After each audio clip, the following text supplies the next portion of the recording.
Olá, bom dia! Nós iniciamos agora mais um programa Vida Abundante, um programa idealizado pela Igreja Evangélica Assembleia de Deus em Timon, que tem como pastor-presidente o pastor Euvaldo Sá. A paz do Senhor, irmã Lindinalva, bom Paz do dia! Senhor, Gisá, bom dia a todos, que o Senhor continue abençoando a sua vida. E o programa Vida Abundante sempre trazendo uma programação toda especial. E neste dia nós vamos abordar um tema muito relevante para a sua vida. Fique acompanhando a programação.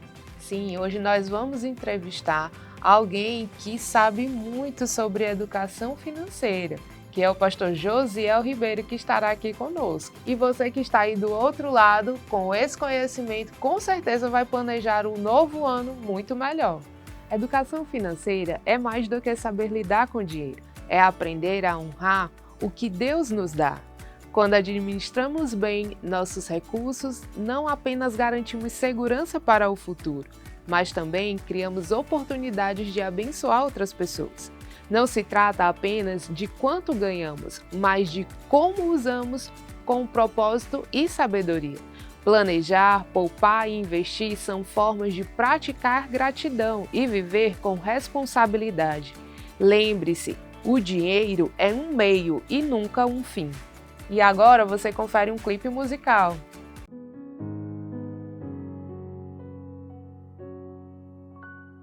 Muitos me conhecem pelo nome, outros me conhecem só de ouvir falar. Alguns são de perto e outros de longe.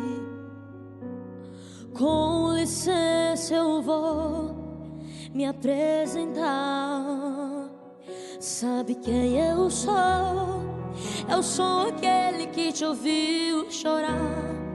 Eu sou o único que escolheu ficar, amigo confidente, o pai que sempre sabe te aconselhar, mais conhecido como Yeshua, o pão da vida, Jeová. Eu sou a luz do fim do túnel, a força quando a sua acabar. E se precisar, é só chamar. Não preciso de formalidade, eu quero intimidade. Eu sou teu pai, é só chamar. Não é sobre religiosidade, eu quero intimidade.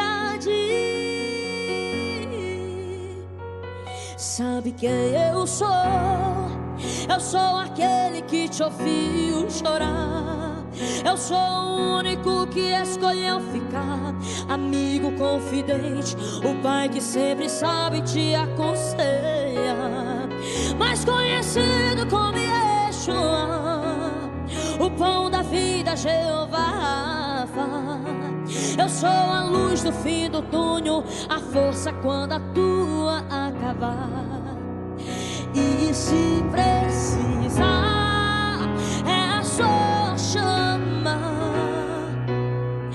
Não preciso de formalidade, eu quero intimidade. Eu sou teu pai, é só chamar. Não é sobre religiosidade, eu quero intimidade.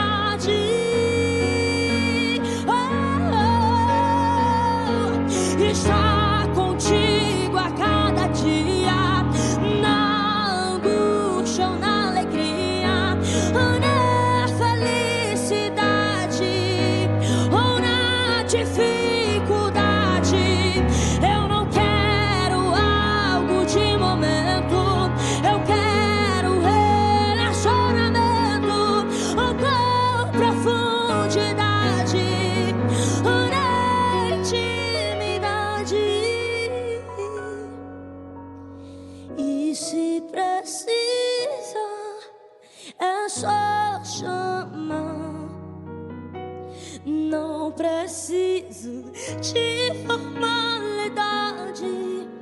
Eu quero intimidade. Eu sou teu pai, é só chamar.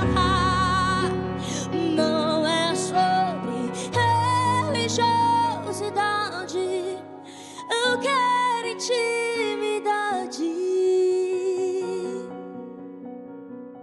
Eu sou teu pai, é só chamar.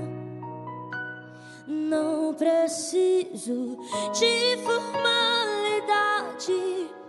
Eu quero intimidade. Eu sou teu pai, é só chamar. Não é sobre religiosidade. Eu quero intimidade.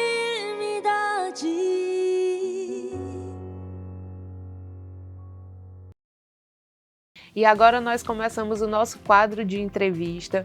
Hoje nós trazemos aqui o pastor Josiel Ribeiro, que é bacharel em teologia, também bacharel em direito, com a especialização na área de investimentos. Pastor José, é um prazer recebê-lo aqui. Prazer nosso, Pai do Senhor. A paz do Senhor, seja muito bem-vindo. Bem-vindo ao nosso programa, pastor Josiel Ribeiro. Satisfação tê-lo aqui. E nós falamos em finanças hoje, por ser final de ano, um período em que as pessoas precisam organizar a sua vida financeira. E a nossa primeira pergunta é: como o cristão deve lidar com a sua vida financeira? Bom, o assunto que nós iremos tratar hoje é muito interessante. E independente do volume financeiro que você ganhe por mês, nós precisamos aprender a gerenciar isso, né? Seja rico, seja pobre, seja na área financeira ou em qualquer outra área da nossa vida, o planejamento ele é fundamental para que a gente possa lograr sucesso. E na área financeira, ela talvez seja a área mais difícil de lidar, especialmente quando você tem um ganho limitado. Mas é importante dizer que todos que ganham algum valor, eles podem e devem fazer um planejamento. No que diz respeito a ser ou não cristão, a gente obviamente vai observar o que a palavra trata sobre isso. E é importante dizer que a Bíblia trata sobre isso. Trata sobre finanças, trata sobre gerenciamento. E é importante, de fato, a gente observar o que nós podemos aprender com isso. Primeiro, planejamento, como o próprio nome já diz, é você se organizar. É um processo técnico que você vai aprimorar a maneira como você vai gastar as suas finanças. Não só gastar, como poupar e investir. Dentro de um panorama bíblico, a gente pode citar alguns passos nesse planejamento financeiro. O primeiro deles é a fonte. E a fonte é Deus. Eu fiz aqui algumas anotações, por exemplo, quando o salmista fala no Salmo 24, versículo 1, ele diz: do Senhor é a terra e tudo que nela existe, o mundo e os que nele vivem. Bom, eu descobri qual é a fonte. A fonte é Deus. A fonte da riqueza, a fonte da prosperidade é Deus. Segunda coisa, qual é o seu objetivo ao ir nessa fonte? Bom, eu quero dinheiro, eu quero prosperidade. Bom, existe um estigma que se criou por trás disso. Eu penso que ao longo do tempo a gente acabou demonizando a questão da riqueza, a questão da prosperidade, como se a riqueza e a prosperidade fosse algo ruim, né? Alguém vai dizer assim: bom, a riqueza não traz felicidade. E a pobreza traz? Ter dinheiro não traz felicidade. E a falta dele traz? Eu posso até colocar uma experiência básica. Eu me lembro que eu estava uma vez num supermercado e à minha frente tinha uma mãe com uma criança no colo, e a menina chorava muito, e eu acho que era um Danone, uma coisa assim que ela estava querendo comprar para a filha. E o dinheiro não deu. Eu estava logo atrás vendo aquela coisa e ela: então me devolve aqui o dinheiro que eu vou... E ela foi saindo, eu disse: não, senhora, pega o produto que eu vou pagar para a senhora. E paguei. Era um valor irrisório, mas para ela naquele momento era muito. E ela não ia poder satisfazer o desejo ou a vontade do filho, né? Então, é importante a gente ter esse olhar para não demonizarmos as bênçãos, as riquezas, as prosperidades que Deus proporciona para nós. É claro que a gente vive num cenário onde muitas pessoas supervalorizam isso. E a ideia, na verdade, é a gente, com equilíbrio, aproveitar as oportunidades e as portas que Deus nos proporciona. A segunda coisa, você saber na fonte e descobrir os objetivos para que você quer, né, é você descobrir qual é a forma para alcançar isso. E aí é necessário também que a gente olhe para a palavra. Eu vejo aqui o que está escrito em Deuteronômio 8:18, diz assim: lembrem-se do Senhor, o seu Deus, pois é Ele que lhes dá a capacidade de produzir riqueza. Bom, então eu preciso, com tudo isso, aprender a como gerenciar aquilo que chegou nas minhas mãos. Eu aprendi ao longo dessa caminhada que lá no passado, quando as informações ainda eram poucas para mim, eu peguei alguns tombos, né? Acabei investindo onde não deveria, acabei perdendo muito dinheiro, justamente pela falta do conhecimento da coisa, né? Mas com esses tombos, a gente acaba aprendendo a lidar com a coisa, né? Acertar na porta certa, trilhar pelo caminho certo.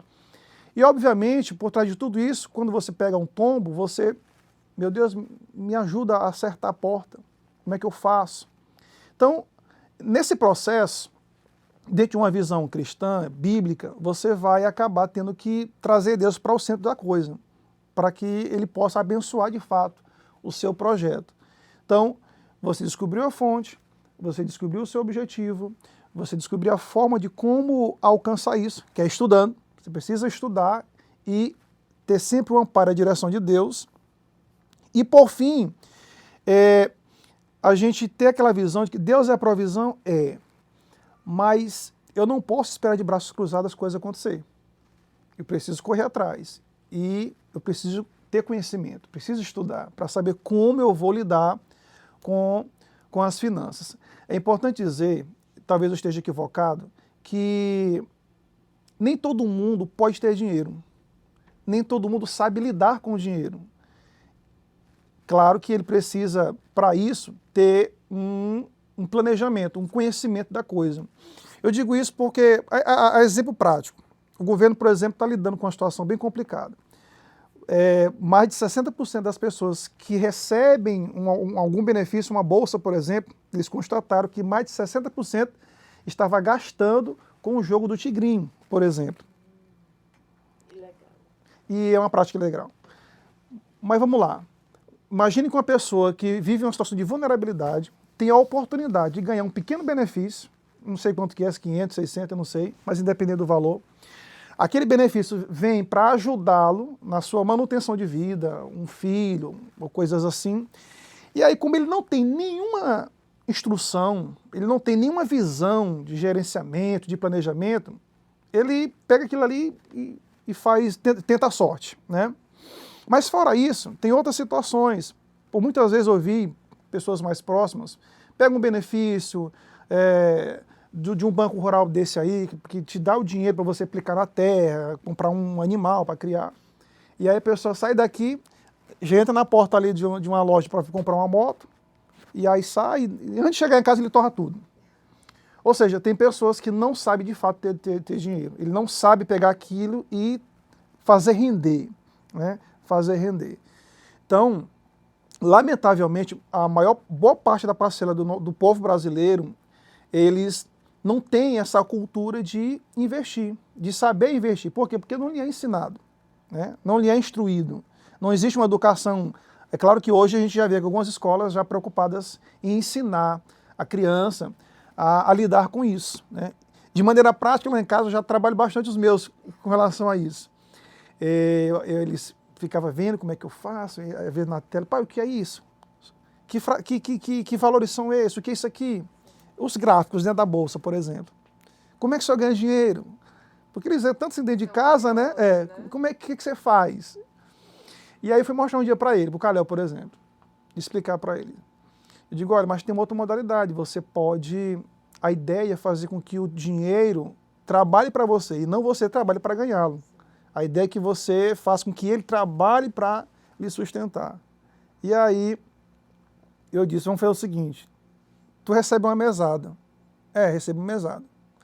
Pois ao invés de você gastar essa mesada, você me empresta e eu vou te devolver daqui a um mês com um percentual em cima desse valor. Aí eu sentei com ele. Eu vou te dar 10% em cima da sua mesada. E aí, ele, na primeira experiência do primeiro mês, ele ficou assim, esse negócio é bom. Ele começou a ficar mais com a mão mais fechada, né? Não gastar com besteira. E aí, eu fui ensinando a poupar. Fui ensinando a investir e a poupar para ele ver o retorno, né, da coisa. Então, com essa brincadeirinha, logo ele comprou um violão, comprou as coisinhas dele. Digo, quando chegar aqui em 1000 a gente vai parar, porque aí senão eu vou me quebrar esse negócio. É só para tu entender. Mas ele pegou o gosto pela coisa, né? Do investir, do poupar, do se preocupar com o futuro. Então, a priori, para fechar essa questão da primeira pergunta, tem todo esse passo a passo, né? O planejamento é isso. É você aprender de maneira estratégica a gerenciar bem aquilo que chega nas suas mãos. E tudo com o auxílio de Deus. A Bíblia nos orienta direitinho a como nós lidamos com essas questões. Pastor, e aproveitando o gancho, todos nós temos sonhos, temos projetos, mas às vezes é desproporcional ao que nós temos em mãos no momento. Sim. Como nós devemos alinhar isso de forma também que a gente encontre paz em Deus? Pronto. Para essa pergunta, eu preciso citar um texto de Lucas, capítulo 14, versículo 28, ele diz assim, é muito interessante. Qual de vocês, se quiser construir uma torre, primeiro não se assenta e calcula o preço para ver se tem dinheiro suficiente para completá-la? É uma pergunta que o senhor fez, né? Então, a resposta basicamente é isso. Em tudo, você precisa sentar, planejar, para você nunca ultrapassar o seu orçamento, né? Há uma frase que se diz que você nunca deve gastar aquilo que você ainda não ganhou, né? Ainda está só na perspectiva. Não, eu vou receber. Mas será que vai receber mesmo? Será que vai chegar a tempo? Então, você, pelo menos eu tomo isso como prática de vida, você nunca deve gastar um dinheiro que você ainda não recebeu, você ainda não alcançou, né? Tem algumas frases pejorativas, que a gente não vai citar, mas basicamente é isso. É preciso ter controle, é preciso sempre tentar prever o pior. Eu sempre procuro trabalhar na perspectiva pior possível, né? Quando eu vou iniciar um projeto, eu não olho só para o vai dar certo, Eu tento visualizar os piores cenários possíveis para eu me preparar em como eu vou lidar com aquilo. Se isso acontecer, como é que eu vou lidar? E se isso acontecer, eu tenho como tapar esse buraco? E se isso porventura acontecer, o que eu vou fazer? Então eu trabalho sempre no pior cenário para me preparar para como lidar com ele. Se o melhor cenário acontecer, eu estou bem na situação.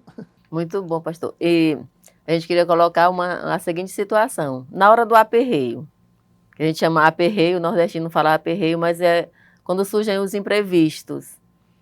A pessoa, no desespero, muitas vezes recorre aos agiotas, a outras situações. O que fazer nessa hora? Olha, eu já vi muita gente entrar por essa via, de fato, é triste. Mas assim, nós estamos tratando de planejamento. Se não houver um planejamento, se não houver você sentar para organizar a sua vida, lamentavelmente, na hora do aperto, você vai se apertar ainda mais. Porque, vamos lá, você ganha X e você faz um gasto de 2X, quer dizer, você entrou num aperto, né, dobrado. O que eu vou fazer? Não tem muito o que fazer. Basicamente, não tem muito o que fazer. É por isso que tem muita gente, a grande maioria do nosso povo, eles vivem apertados, vivem sobrecarregados, justamente por falta desse gerenciamento. E depois que você entra na situação, eu já vi cenários bem desastrosos da pessoa ter que se desfazer de muita coisa dentro da sua casa, coisas necessárias para a vida diária, ter que se desfazer para tapar uma situação, né, por conta disso que foi colocado, pedir dinheiro emprestado, até mesmo você entrar num financiamento com juros abusivos, né, estratosféricos. Você imagina, vamos só imaginar aqui, de maneira bem técnica. Quando você empresta o seu dinheiro para o banco, por exemplo, ele te oferece uma taxa, né? Ele chama de CDB. Né? Você empresta para o banco, ele vai te dar uma taxa. Essa taxa, esse CDB, ela está diretamente atrelada à taxa Selic, que é a taxa base de juros do país. A taxa Selic hoje, se não me falha a memória, está em torno de 11 alguma coisa. Né? Então tu pega, vamos no número redondo, 11%. Tu pega esses 11% e divide por 12, que são 12 meses. Ou seja, o banco está te oferecendo menos de 1% do teu capital investido por mês. Então, vamos dizer que ele te dá 1%. Então, se tu emprestou 100 mil para o banco, no final do mês ele vai te dar R$1.000 de recompensa. 1%. Tá certa a conta, né? 1%.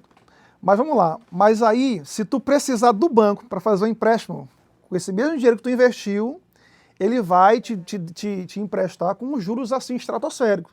Ou seja, ele pega o teu dinheiro, te devolve 1%, mas empresta para outro a 10%, 15%, 20% e por aí vai. Né? Fica desproporcional. Extremamente desproporcional. Então, o banco é riquíssimo justamente por conta disso, porque ele ganha dinheiro em cima do nosso dinheiro. Né? Então, imagina que alguém está desesperado e faz um empréstimo, né, de R$10.000. Aí ele vai pagar 15, 16, 17 mil reais em cima desse valor. Então, o prejuízo realmente é gigantesco. Então, é assim, lamentavelmente, quando não há planejamento, quando não há gerenciamento, e você chega nessa situação de aperto, é difícil sair dessa situação, é muito complicado. Por isso que a recomendação nossa hoje aqui nessa conversa é que a gente estude, que a gente procure meios. Hoje, o mercado brasileiro, por mais pequeno que possa ser o retorno, mas existem muitos produtos bons que o mercado nos oferece, que a gente pode alcançar. Por exemplo, nós temos um ativo que é considerado o mais seguro do país, que é o Tesouro Direto. Então, qualquer pessoa pode investir no Tesouro Direto. Pastor, a partir de quanto eu posso investir? Olha, a partir de 10, 15, 20 reais você já pode investir. Existem ações, por exemplo, você pode investir em ações que valem 3, 4 reais. Então, assim, são diversos produtos que a gente poderia passar o dia aqui falando sobre possibilidades, sobre produtos que o mercado nos oferece, que você pode ingressar. Então, isso mostra para nós que qualquer pessoa, de fato, pode investir. Né? Quem ganha muito, quem ganha pouco. E um detalhe importante o investimento, ele na minha visão, na minha cabeça, ele funciona exatamente como um dízimo. Você não dizima do que sobra. Né? Quando você recebe o seu ganho, a primeira coisa que você faz é dizimar.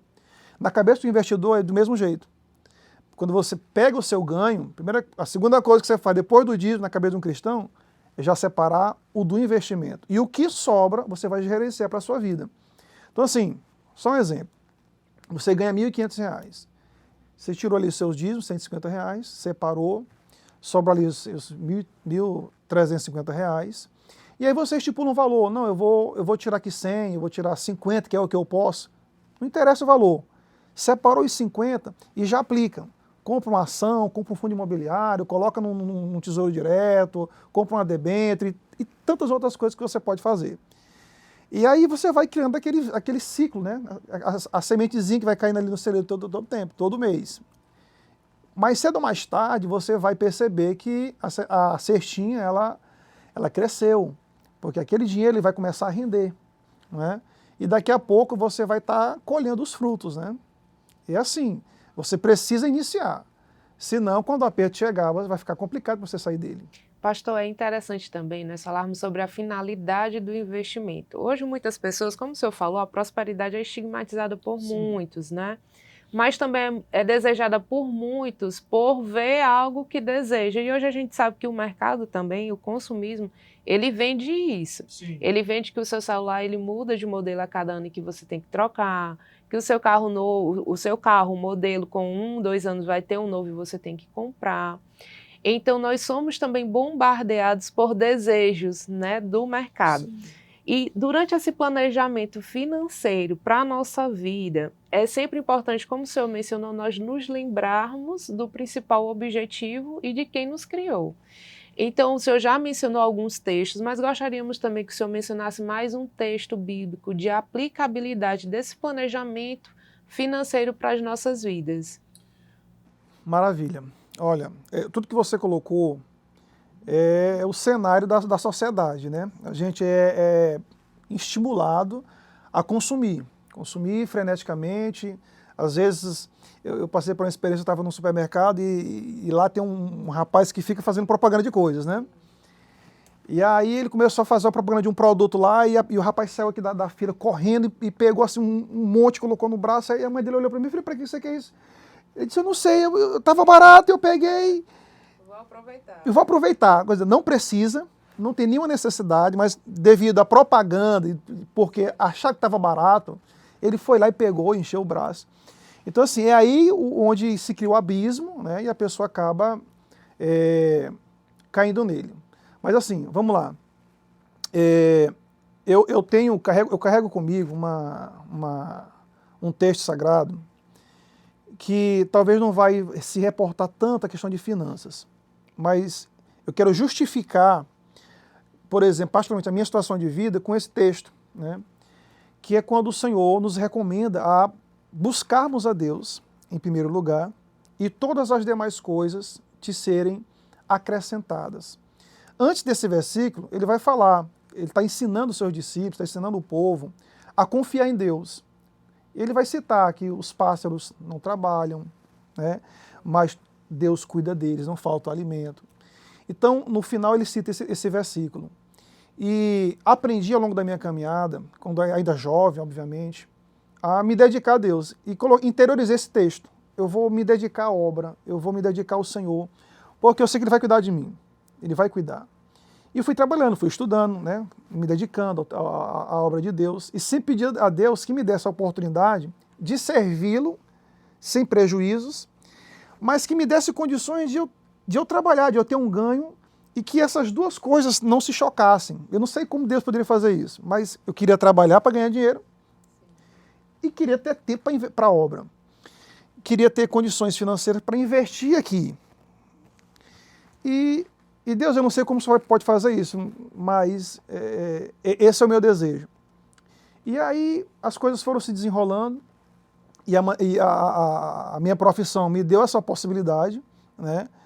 E eu via Deus construindo a coisa, fazendo a coisa funcionar com o passar do tempo. Conseguia trabalhar sem muito sacrifício e sem que a obra tivesse prejuízo, né? E aí quando eu ingressei no mercado de trabalho, na área de geoprocessamento, às vezes os irmãos, quando eu postava as fotos, brincavam, rapaz, tu tá trabalhando ou tu tá se divertindo? Porque só posta lugares bonitos, tu tá de férias, e não, estou trabalhando, esse é meu trabalho. E era assim, coisa rápida, de uma semana, e aí logo voltava e não trazia tanto prejuízo para a obra. E de sorte que isso fez com que o mundo dos negócios, do investimento, fosse me alcançando. Porque eu pensei, eu nunca vou estudar para concurso público, não era o meu foco. Se eu não vou ser um funcionário público, eu preciso, com o que eu ganho, fazer com que o meu ganho possa gerar mais ganhos, para me dar condições de eu me dedicar mais aqui na obra. Esse sempre foi o meu objetivo, sempre foi o meu foco. O que eu ganhei de trabalho precisa agora trabalhar para gerar receita, para me manter aqui, sem que eu precise sacrificar aqui a obra de Deus. E assim foi, Deus foi abrindo as portas, como eu disse lá no princípio, eu tropecei em algumas coisas que eu não tinha conhecimento, caí em pirâmide, perdi muito dinheiro, mas logo nos acertos os ganhos foram consideráveis e as percas foram mínimas, né? E Deus foi abençoando, mas assim, eu atribuo tudo a Deus, porque quando eu estou falando para jovens, por exemplo, sobre esse assunto, eu digo, olha, te dedica ao Senhor hoje, te dedica, porque lá na frente Deus vai te recompensar. Eu hoje falo com segurança, eu usufruo de uma vida que foi semeada lá no passado, né? Eu tenho essa segurança, não é capacidade, não é privilégio, foi Deus, e está sendo Ele, até hoje, né? Eu atribuo isso a Ele. É importante saibam que é uma construção.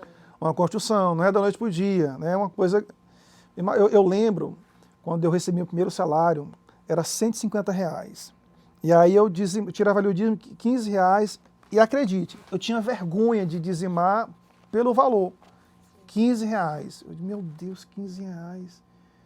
Mas era o meu dízimo. E eu orava, Senhor, eu quero um dia ter o prazer de chegar na secretaria e dizimar R$ 100. Era 15, dizimar 100, dizimar 1.000, meu Deus, vai ser uma alegria. Logo veio o temor no coração, será que se eu ganhar o suficiente, eu vou dizimar tudo isso? Vai ser uma prova, né? Porque a gente ouvia tantas histórias de pessoa que ganhava mais e acabava sendo infiel. Mas aí Deus foi abençoando e um dia eu experimentei isso, né? Passei a experimentar isso, pela graça de Deus. Então, assim, uma frase muito interessante. As pessoas dizem que o dinheiro transforma as pessoas. Eu vejo diferente. Eu acho que o dinheiro ele potencializa aquilo que você é. Basicamente é isso. Se você é uma pessoa avarenta, você pode ser um pobre avarento. Com certeza. E, pastor, muito interessante a maneira como o senhor coloca, como o crente, o cristão deve colocar as finanças. E aí a gente, nas considerações finais, a gente vê que o senhor tem essa colocação com base bíblica. Aí o salmista diz assim, fui moço e hoje sou velho e nunca vi um justo desamparado, nem a sua descendência a mendigar o pão. Então, sobre isso, continuar confiando no Senhor, as suas considerações finais nesse aspecto. Pronto. A confiança é a base de tudo, né? A confiança em Deus e não ficar de braços cruzados, né? Deus vai prover, Deus vai mandar, Deus vai cuidar, então você precisa fazer a sua parte. E a sua parte é buscar conhecimento. O próprio Jesus instigou o povo a buscar o conhecimento, mostrando que sem ele a gente se torna uma pessoa ignorante. E a ignorância faz com que a gente padeça, a gente sofra, né? Então, a ideia justamente é essa. Eu vou confiar em Deus, porque eu sei que Ele vai prover as coisas, mas, paralelo a isso, eu vou buscar me estruturar, eu vou buscar saber como lidar com as bênçãos múltiplas que Ele vai me dar, senão eu vou acabar me perdendo.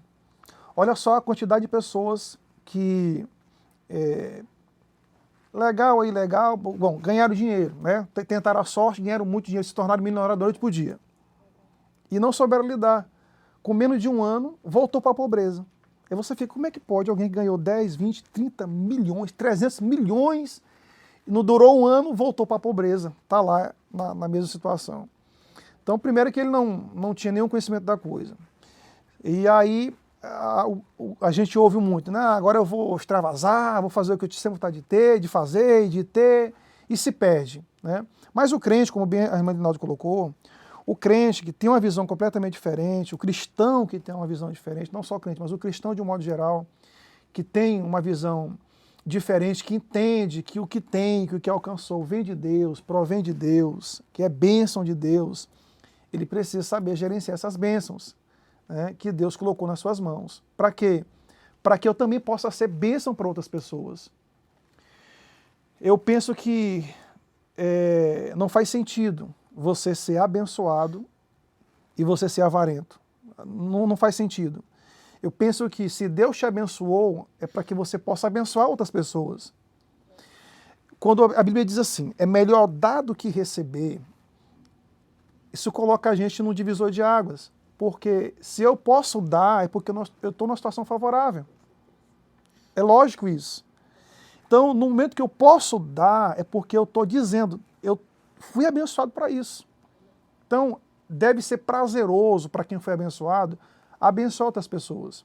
Eu encerro aqui a minha fala contando uma experiência dentro do que a irmã Lidinalva colocou.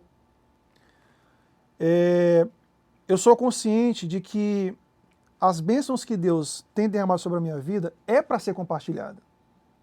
É para ser compartilhada. E eu procuro fazer isso, com muita alegria, procuro fazer isso. Às vezes, ou na maioria das vezes, de maneira silenciosa, né? De maneira silenciosa. Mas houve um episódio, quando eu me congregava lá no bairro São Francisco, uma jovem chegou para mim e disse, a irmã fulana de tal está com mais de mês que está cozinhando só no carvão. Ela é uma senhorinha bem de idade.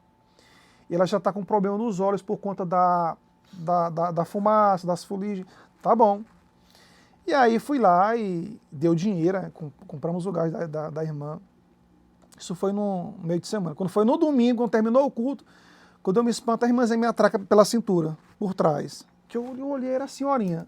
Ô, minha irmã, Pai do Senhor, eu abracei ela.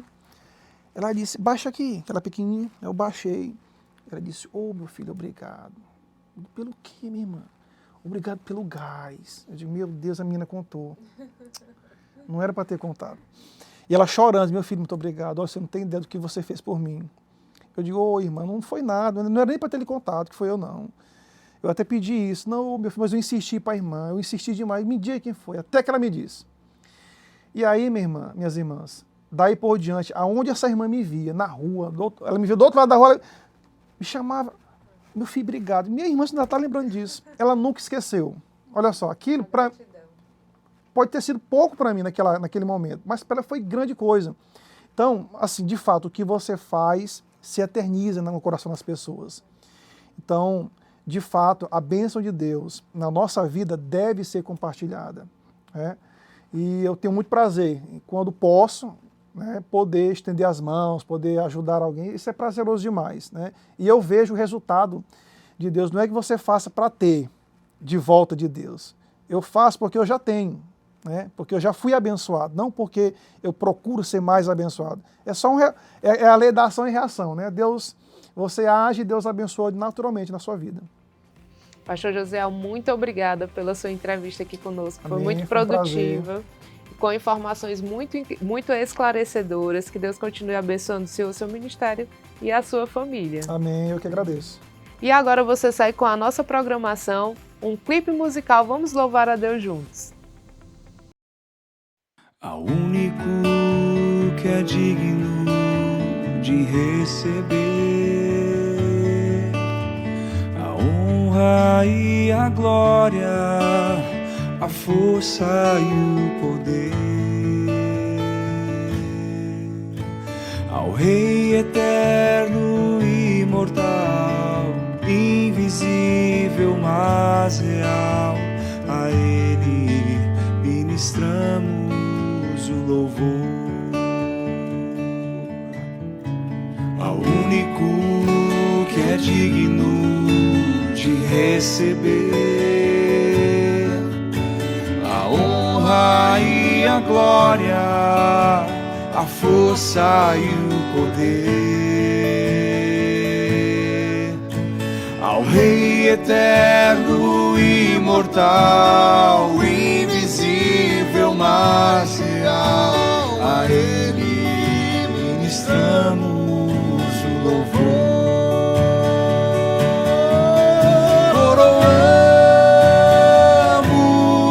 Coroamos a Ti, ó Rei Jesus, coroamos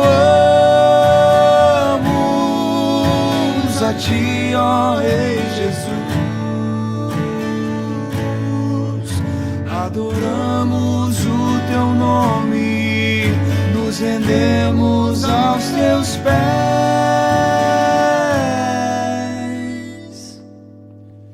consagramos todo o nosso ser a Ti. Coroamos a Ti, ó Rei Jesus, coroamos a Ti, ó Rei Jesus, adoramos o Teu nome, nos rendemos aos Teus pés,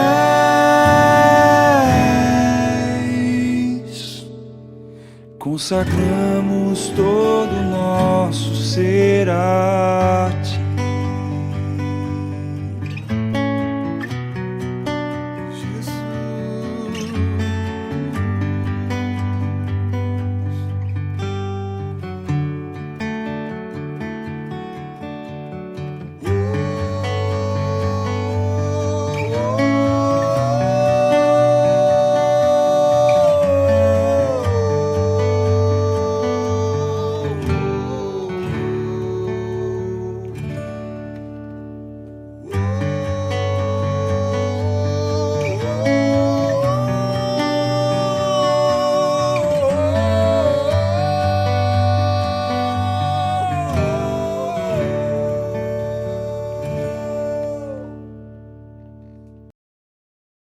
Estamos encerrando a nossa programação de hoje, do programa Vida Abundante, e agradecemos a vocês que nos acompanharam até aqui. Que o Senhor continue lhe abençoando, abençoando toda a sua família. Que todas as informações que aqui foram lhe dadas sirvam muito para todo o seu planejamento. E próximo sábado nós nos encontramos de novo. Que a paz do nosso Senhor Jesus Cristo esteja com você de forma abundante. Nós nos despedimos desejando que a bênção e a paz do Senhor esteja em cada vida, em cada coração, lembrando que vida abundante é a sua vida plena em Jesus.